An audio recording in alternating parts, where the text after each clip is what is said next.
case, the first step in writing a use case is to define set of actors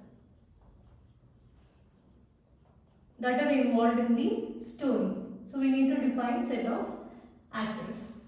So what is an actor? How to define this means the people, actor can be either people or devices that use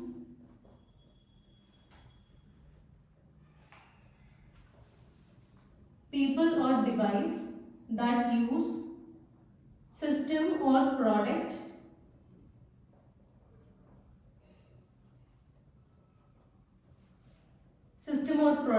which describe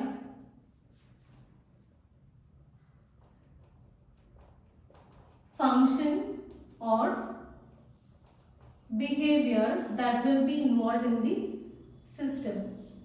So how can we define actors? Actors can be people or devices that use either system or product which are defined within the context of a function or behavior that is to be described. Or else we can even define this actor as a roles that people play as system operates. We can define actors in these two ways. So simply if you want to define it in a simple context, then you can just define it as roles that people play as a system operates. So here in that, so requirement elicitation, so we know that requirement elicitation is an evolutionary approach. So if you take this requirement elicitation, we know that it's an evolutionary approach. So that means product is developed in multiple iterations. So as this is an evolutionary approach, it's not possible to define all the actors in the first iteration itself. So some actors will be defined in the first iteration and some of them. So rest of the actors. Say suppose during first iteration actors are defined or called as primary actors. Whereas remaining actors, they are considered as secondary actors. And these secondary actors, they are defined during next iterations.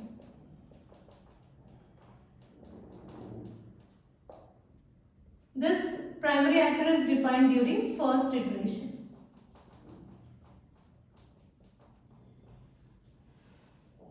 So how to define this primary actor?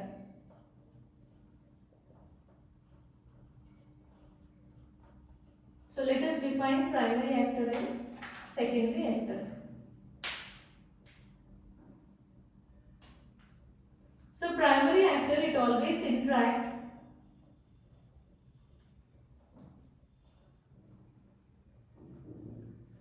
to achieve required system functions, interact to achieve required system functions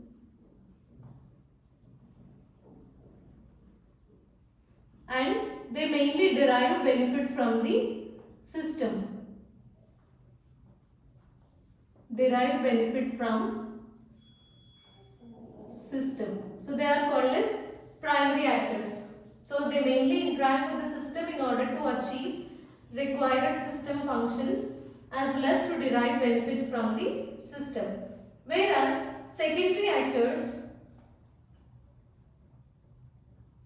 they support system so that primary actors can do their work. That means indirectly they are helping primary actors.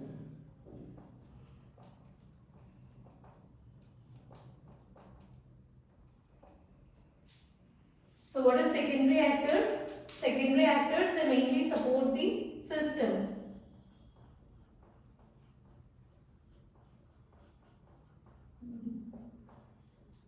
So secondary actors, they support the system so that primary actors can do their work. They can do their work.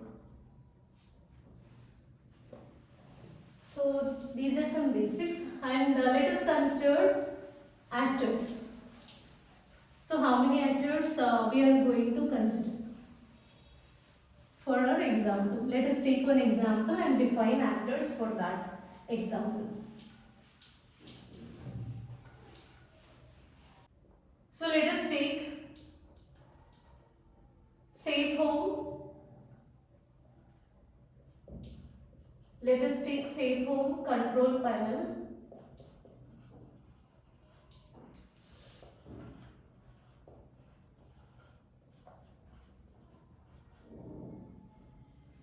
And here the actors are first one is homeowner. So here homeowner is nothing but user.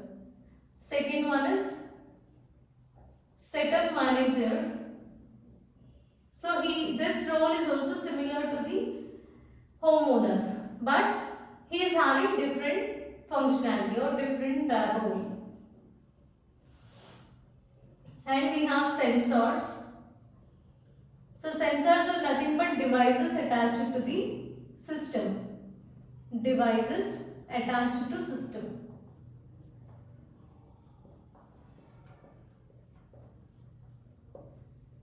And along with this, we have monitoring and responsibility subsystem. So monitoring and responsibility subsystem, the role of this is to control. So this is a control station that monitors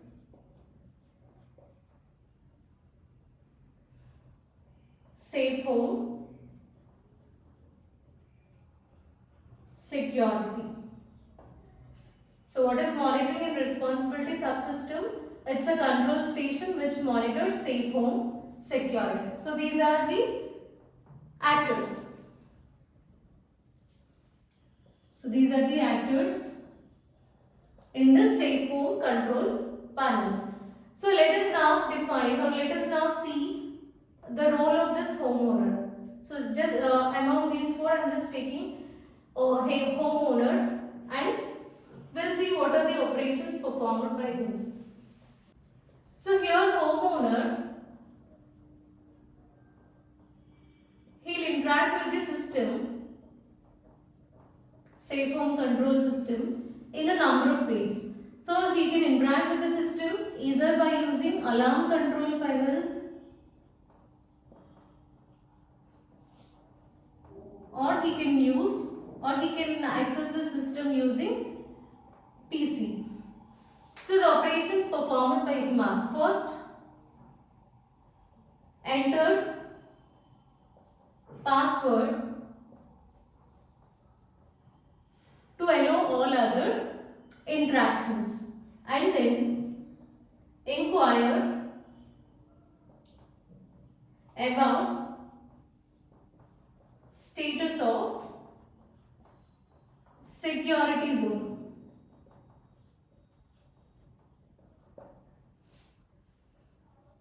After that, inquire about status of sensors.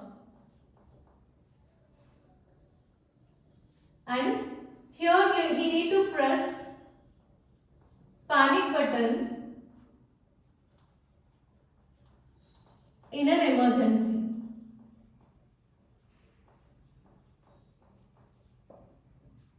And activates or deactivates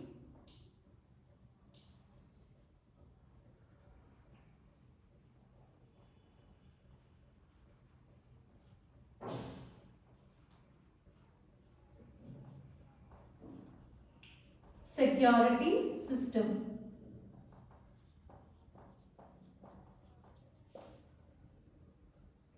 So these are the tasks performed by the homeowner. So he can interact with the system either using control panel, alarm control panel or PC. And first we need to enter password so that all other interactions can be performed, or it allows all other interactions. And then inquire about status of security zone. After that we need to inquire about status of sensor, whether they are working properly or not. Here also inquire about status. So security zone, whether it is working properly or not. And then during emergency you need to press panic button so that the system, so that others will know that there is an emergency because of this panic button. And then activates or deactivates security system.